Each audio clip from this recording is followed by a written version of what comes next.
بسم الله الرحمن الرحيم. قل أوحي إلي أنه استمع نفر من الجن فقالوا إنا سمعنا قرآنا عجبا يهدي إلى الرشد فآمنا به ولن نشرك بربنا أحدا وأنه تعالى جد ربنا ما اتخذ صاحبة ولا ولدا وأنه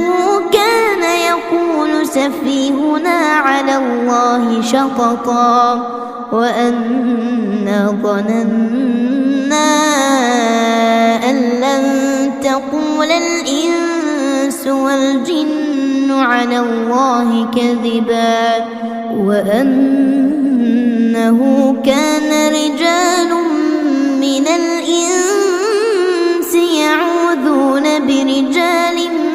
من الجن فزادوهم رهقا وأنهم ظنوا كما ظننتم أن لن يبعث الله أحدا وأنا لمسنا السماء فوجدناها ملئت حرسا شديدا وشهبا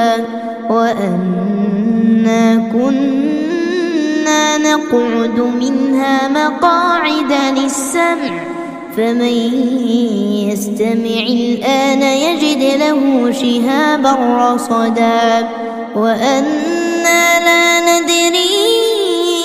أشر أريد بمن في الأرض أم أراد بهم ربهم رشدا وأنا منا الصالحون ومنا دون ذلك كنا طرائق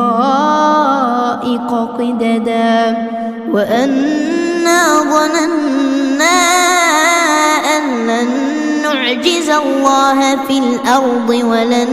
نعجزه هربا وأنا لما سمعنا الهدى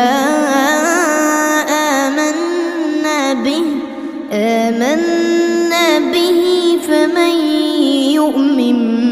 بربه فلا يخاف بخسا ولا رهقا وأنا منا المسلمون ومنا القاسطون فمن أسلم فأولئك تحروا رشدا وأما القاسطون فكانوا لجهنم حطبا وأن لو استقاموا على الطريقة لأسقيناهم ماء غدقا لنفتنهم فيه ومن يعرض عن ذكر ربه يسلكه عذابا صعدا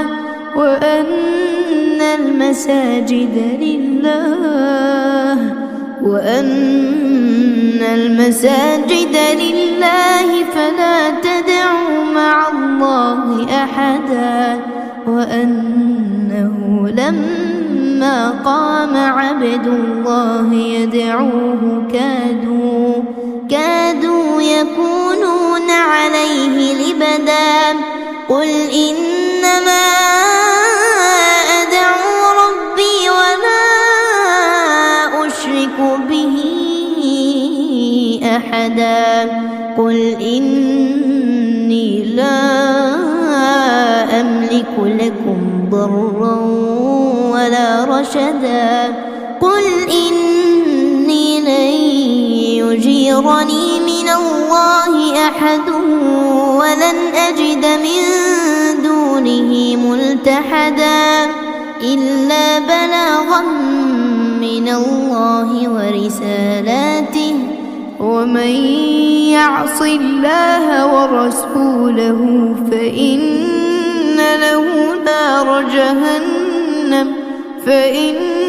له نار جهنم خالدين فيها أبدا حتى إذا رأوا ما يوعدون فسيعلمون